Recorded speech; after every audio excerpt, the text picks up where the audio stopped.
In this section, we're going to discuss the algebraic method for determining rate laws. I've previewed this for you a little bit in the previous section, but in the previous section, the experimental data was a pretty straightforward pattern of doubling or tripling to see what happened. But sometimes the experimental data is not quite so straightforward. When this happens, it's necessary to use an algebraic method to find the rate law. Using the data, a series of equations can be set up.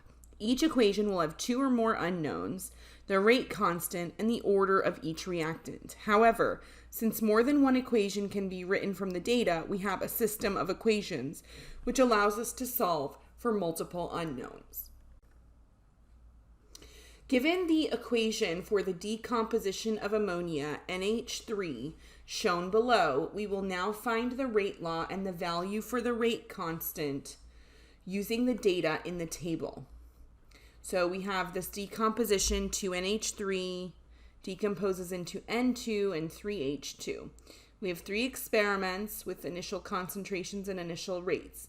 But there's no clear pattern here. I'm not directly doubling or tripling or anything. So the algebraic method must be used to determine the rate law.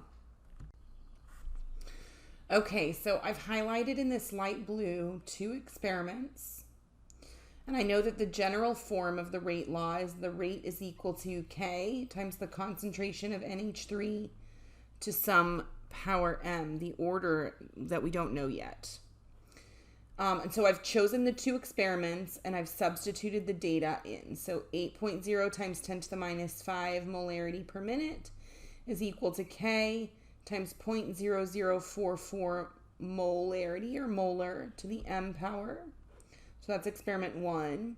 And then I did the same thing. I wrote a second equation for experiment 2. 0.0034 is the concentration.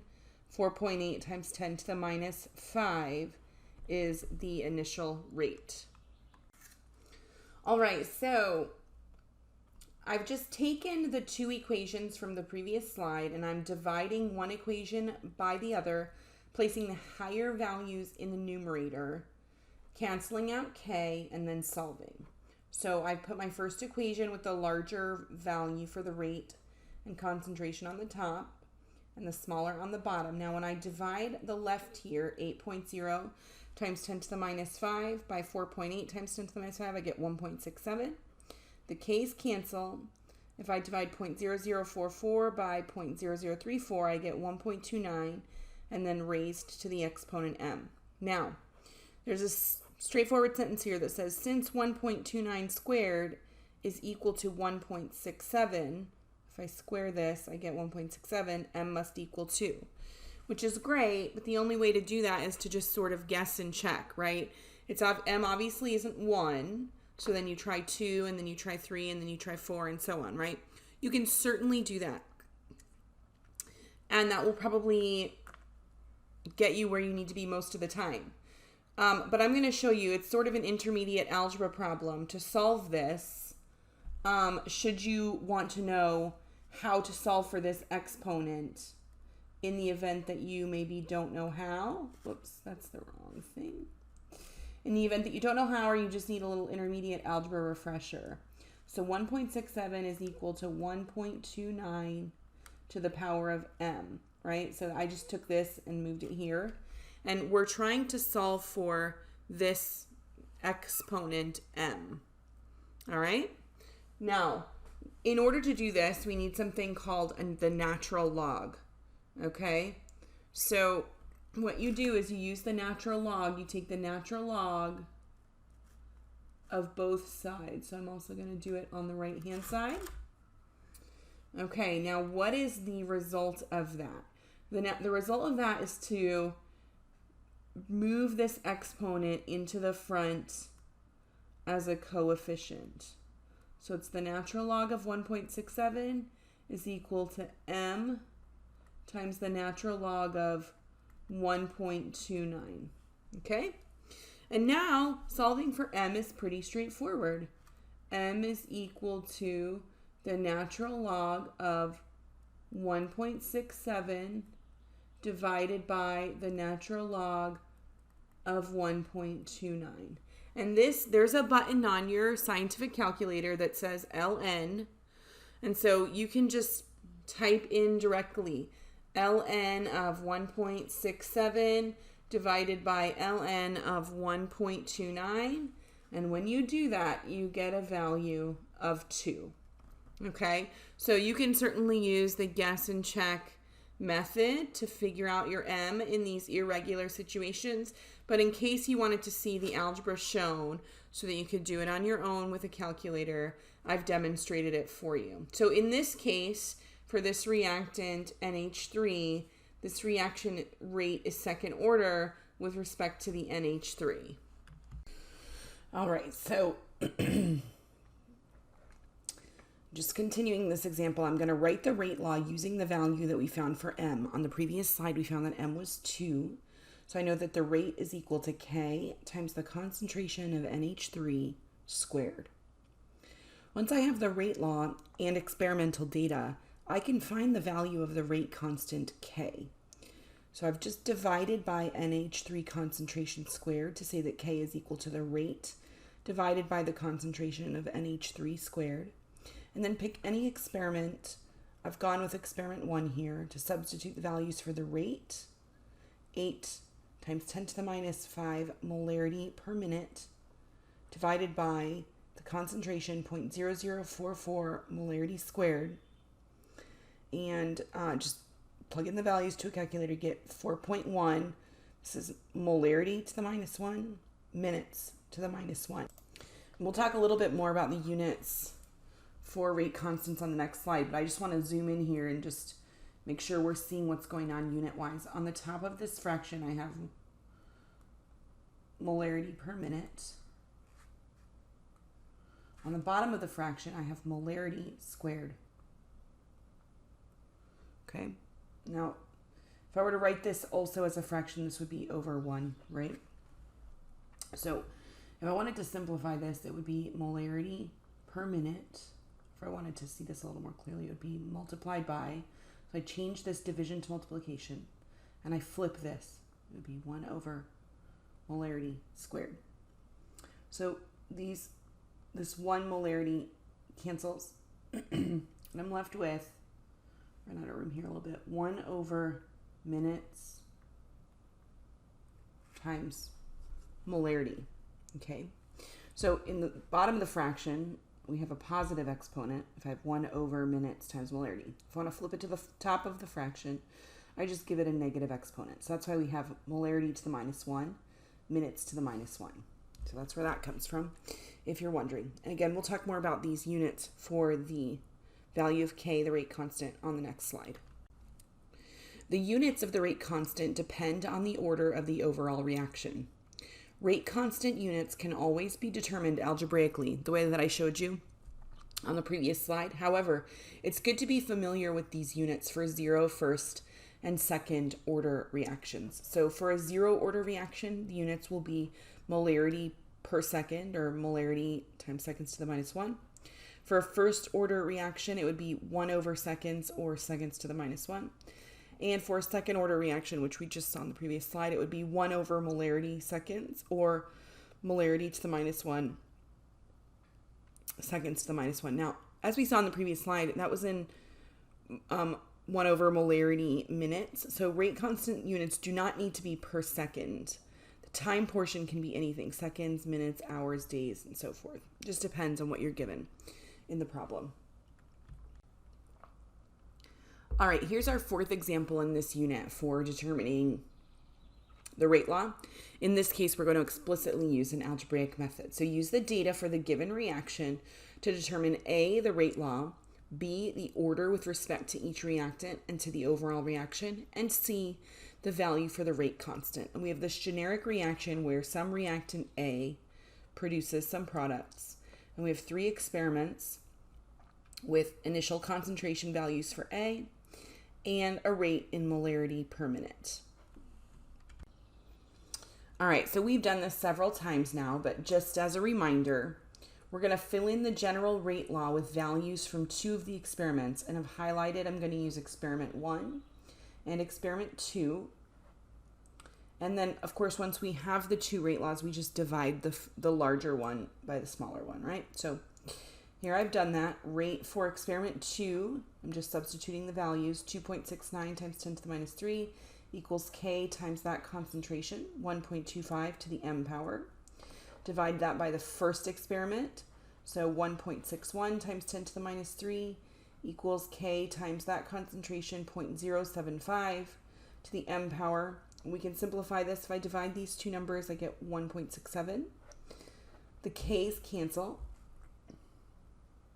And if I divide 0.125 by 0.075, I get 1.67 to the M power. Now, this is really straightforward. We don't need that intermediate algebra work with the logs to figure this one out. M in this case has to be 1, right? And so the rate law looks like this. The rate is equal to K times the concentration of A, and then the exponent M is here is 1, right? That we just determined. But of course, we don't need to write exponents of 1, so we don't see it written there. So here's our rate law for this experiment. Let's look at part B in the next slide. In part B, we're asked to find the order with respect to each reactant and the overall reaction. In part A, we determined that the order with respect to reactant A, that exponent M, was equal to 1. So the order with respect to A is first order. Since A in this case is the only reactant, the order with respect to the overall reaction is also first order. So this reaction is first order with respect to A and first order overall. All right, and then finally, we can use the experimental data and our rate law to find the value for the rate constant. So we start with the rate law that we determined in part A. Rate equals K times concentration of A. I solved for the rate constant, and I can substitute any data that I want from any given experiment. Just to be fun, I chose experiment 3 here. So I substitute the rate, 3.01 times 10 to the minus 3, divide by 0.41, and I've put units here to be very explicit. This is molarity per minute divided by molarity. The molarity units cancel, and just this is a simple computation here, and I get that the rate constant K is 0.0215. This is 1 over minutes, or minutes to the minus 1. And as we saw a few slides back discussing these units, the units of K are often expressed with negative exponents in place of a fraction. So instead of writing 0.0215 per minute, we write 0.0215 minutes to the minus 1. All right, here's a fifth example in this unit of determining rate laws, again, explicitly using the algebraic method. Use the data for the given reaction to determine the rate law, the order with respect to each reactant and the overall reaction, and the value for the rate constant. So here I have some generic reactant A and B, so 2 reactants this time that produce some generic products. I've got 3 experiments with initial concentrations of both A and B and the initial rate for the reaction in each case. Okay, so part A, we're going to determine the rate law. So first we got to find the order of the reaction with respect to A. To do that, we're going to use trial 1 and 2, where the concentration of A is changing, but B is constant. Then we'll find the order of the reaction with respect to B, using trials 2 and 3, where A is constant, but B is changing.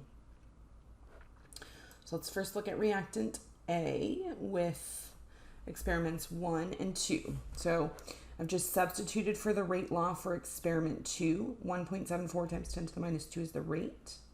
We have K, 0.217, the concentration of A to the M power, 0.100, the concentration of B to the N power.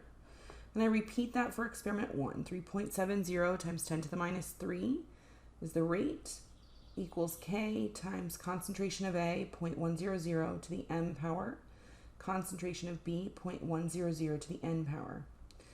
These are the same, right? So they cancel. That's why it's important to choose one where that concentration you're not interested in is remaining constant so that it drops from the equation, and so does K. And then we can simplify this. 1.74 times 10 to the minus 2 divided by 3.70 times 10 to the minus 3 is 4.70. And 0.217 divided by 0.100 is 2.7 to the m power. Now, you can go back several slides to the beginning of this section and watch the intermediate algebra explanation for how to solve for this exponent m if you'd like more details. But you can also just guess and check here. If m is 1, then this would have to equal 2.17, so it's not 1. But if I put a 2 here, 2.17 to the second power is 4.70. So the value of m is 1. So here's what we know of our rate law so far. It's equal to k times concentration of A to the second power times concentration of B to some power n that we don't know yet. So now let's use experiments 2 and 3 to find the value of n. So the rate in experiment 3, 1.74 times 10 to the minus 2 equals k times concentration of A, 0.217. Now notice I put a squared here, right? Because I know the value of that m now. Times the concentration of B in experiment 3, 0.250 to the n power. Then for the second trial, 1.74 times 10 to the minus 2 is the rate. K times the concentration of A, 0.217 to the second power, times the concentration of B, 0.100 to the n power. If I divide these two numbers, I get 1, which equals, if I divide, so the k's cancel, the 0.217 squareds cancel. Now 0.250 divided by 0.1 is 2.5 to the n power. Now, what 2.50 raised to what power is equal to 1? Any number raised to the 0 power is equal to 1. So n is equal to 0. Okay? And so our overall rate law is k times concentration of A to the second power.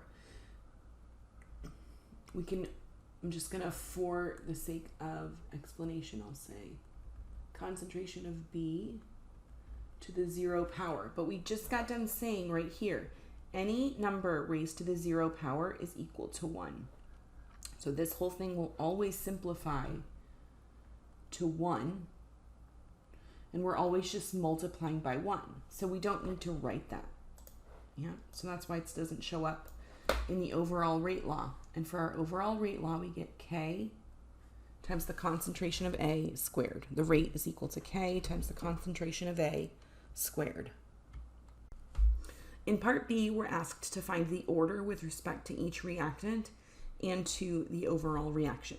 So since M is equal to 2, I'm just going to write the rate law again on this slide so we can be reminded. We had K times concentration of A squared, right? And then just because we're going to use it, it was concentration of B to the 0 power. Of course, we don't write that. I just want to have it here so we can visually explain this. So since M is 2, the order with respect to A is second order. So this 2 means we're talking about a second order reaction. Since N is 0, the order with respect to B is 0 order. The overall order is just the sum of those two things. So 2 plus 0 is 2. So the overall order of the reaction is second order. And again, I just want to remind you, we don't write this in our overall rate law. I'm just showing it here so we can explicitly see the values of M and N. So second order with respect to A, 0 order with respect to B, and second order overall. All right, in part C, we're asked to find the value for the rate constant K. So I take the rate law determined in part A, rate equals K times concentration of A squared, fill in some values from the data. I'm going to just choose trial 1 here. It really doesn't matter. 3.7 times 10 to the minus 3 molarity per second equals K times the concentration of A, 0.100 molar squared. Then just rearrange to solve for K. Okay. So 3.70 times 10 to the minus 3rd molarity per second divided by 0.100 molarity squared. So we get 0.370 molarity to the minus 1 seconds to the minus 1. Just check that the units are consistent for second order. We had a summary slide on that a few slides back. Just keep in mind, because this is molarity squared, only one of the molarity units cancels out, and that's why we're left with one molarity unit on the bottom of the fraction and seconds on the bottom of the fraction.